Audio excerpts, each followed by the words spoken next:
આજે આપણે રવિવારનો શું પ્લાન છે? મૂવી જોવા જાય. કયું? પુષ્પા.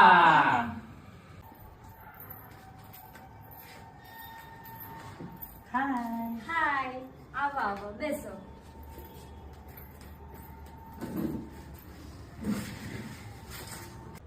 શું સન્ડે નું શું પ્લાનિંગ છે બધાનું? મૂવી જોવા જવાના. પુષ્પા. પ્રફુલભાઈ, તમને કઈ ખબર પડી? ના. શ્રી સમસ્ત ગુર્જર ક્ષત્રિય કડિયા સમાજના યુવાનોના ઉજ્જવળ ભવિષ્ય માટે યુપીએસસી માર્ગદર્શન સેમિનારનું આયોજન કરેલું છે. મારા આઈપીએસ બનવાની ઈચ્છા છે. આ સેમિનાર